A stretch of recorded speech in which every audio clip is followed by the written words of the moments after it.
Today's video is Chapter 2, Lesson 5. We are going to talk about absolute value expressions and absolute value equations. So before I show you an absolute value, think if you can remember ever doing this in a previous math class. Absolute value, what does it look like? What does it mean? Have I solved long enough? Have you figured it out? Has something popped in your head? What if I give you a hint? Anything coming to your mind now? Absolute value of -2, absolute value of +2. What does that mean? It means the distance from 0, how far something is from 0. On a number line, -2 and +2 are both 2 away from 0.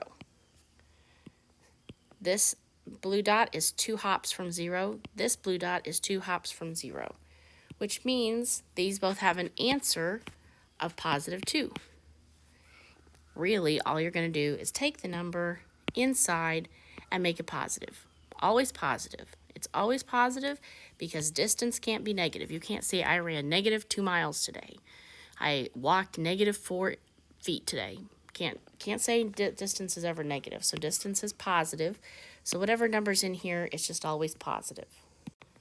So maybe you are starting to remember this from a previous math class. Absolute value has straight bars. They're not parentheses. They're tall bars. And it means you take whatever's inside and you make it positive. All right, so the first part of your homework is going to look like this. The directions will say evaluate each expression. These are expressions. They don't have an equal sign, so they're not equations. They're just expressions. They're going to tell us what A, B, and C are equal to, and they're going to have absolute value bars. I did a couple without just to show you what it means. So let's get started. The first one would be 4 minus A. Well, A is 8. 4 minus 8 is -4. If I have 4 minus 8 in the bars, then I have -4 in the bars, which means my answer ends up being positive. Remember, I just make it positive, but I have to do the math first. Do the math, get the answer, then whatever's in here, you make it positive. Let's try B plus C. B plus C. B is -5 plus C is -3. I like to scribble out the plus sign, so I get a -8. B plus C absolute value ends up being the absolute value of -8, which becomes +8. Okay, this last question, we can have absolute value and then we can order of operations still do more stuff, but this kind of acts like parentheses, like we should do this stuff in here and then whatever's in the back. So I have the absolute value of B, which is -5, minus A is +8. Then I'm going to subtract C, which is -3. Well, right away I'm just going to go ahead and fix that because I can. All right, so if I do order of operations, let me scoot this up. I've got -13 absolute value plus 3. 13 plus 3 equals 16. You try these two blue questions. We're still going to use A, B, and C over here. And pause the video, work it out, and see what you get. All right, here's your answers. The first one was -6. The second one was +21. Look at my work, look at your work, see if your work matches. I'm going to do this in here. 2 minuses make a plus. 8 plus 3 is 11. Absolute value of +11 is still +11. That's my subtraction sign. That's my 5. 5 minus 11 is -6. Inside the absolute value bars, I get -13. Make a +13, add 8. All right, the next part of your homework is going to have the directions solve each equation. I'm going to start off by saying that if I had an X inside of my absolute value bars, and I knew that this was equal to 8, X could actually be 2 different answers. Think about what 2 different answers it could be. It could be 8 because absolute value of 8 is equal to 8. X could also be negative 8 because the absolute value of negative 8 is positive 8. So that means that I could stick both numbers in for X. The absolute value, just because it says positive here, could have started off positive or it could have started off negative because they're both the same distance from 0. Okay, so if you think about that, here would be an actual equation that they might give you. They could say the absolute value of f plus 5 is equal to 17. So in order to solve this, we can't just start singing the silly song because we have these absolute value bars. We have to get rid of the absolute value bars. So what we're going to do is we're going to say, well, the stuff inside the bars could equal positive 17. Or the stuff, oops, that's a non-axis F. The stuff inside the bars, oh, I don't want bars anymore. By doing this, I'm getting to drop the bars. Okay, for real this time, the stuff inside the bars could be equal to negative 17. Just like up here, the stuff in the bars could be a positive 8 or a negative 8. This stuff in here could equal 17, because when we're done doing the math, if it was a 17, it would be positive 17. But if the stuff in here ended up being negative 17, the bars would still make it positive 17. So we have to just write two equations, two options. F plus 5 could be equal to positive 17, or F plus 5 could be equal to negative 17. Now I get to sing the silly song, and I'm going to get two answers. So I subtract 5, and I get 12. I subtract 5, and I get negative 22. So then I write F equals 12 or F equals negative 22.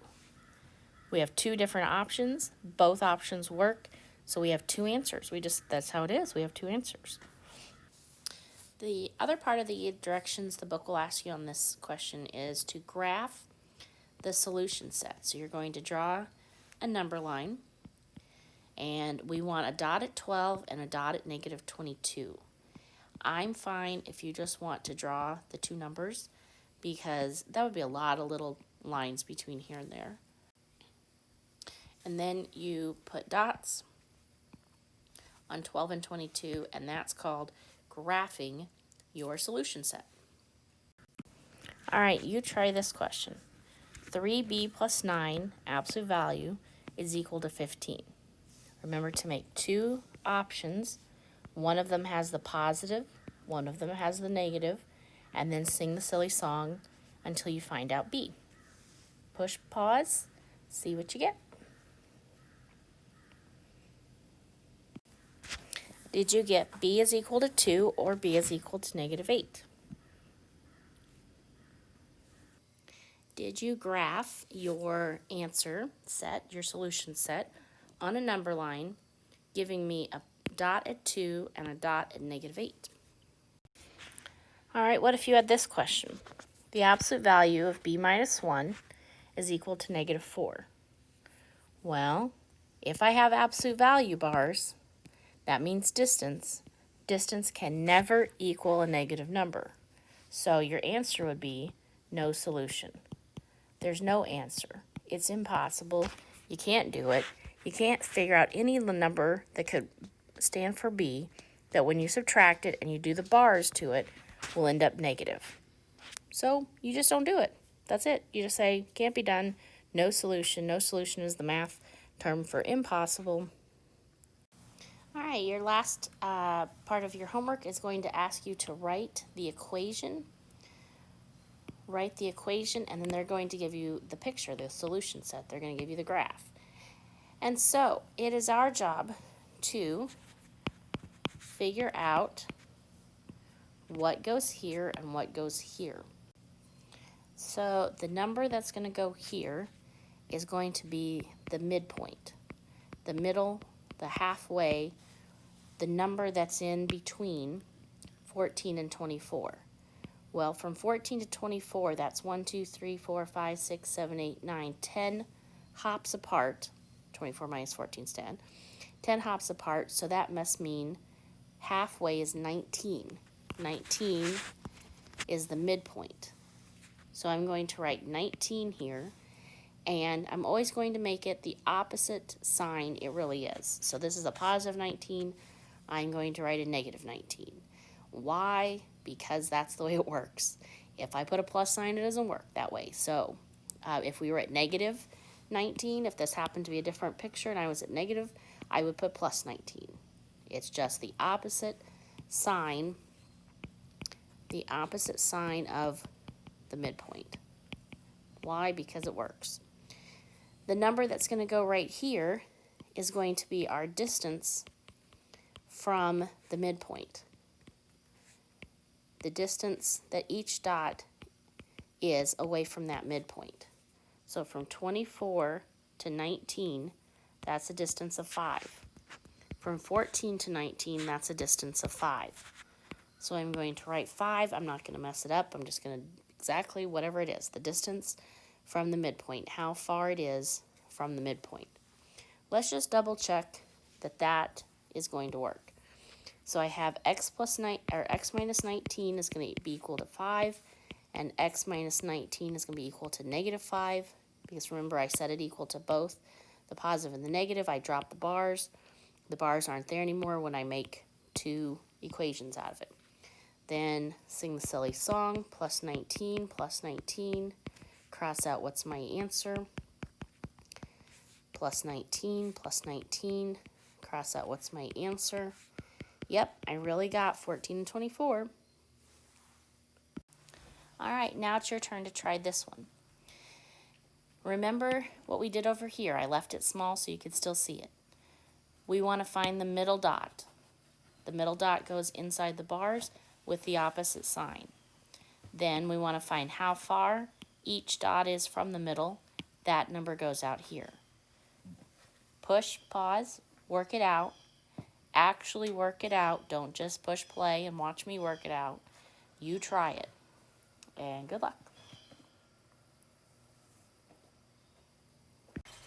All right, my midpoint is negative 8.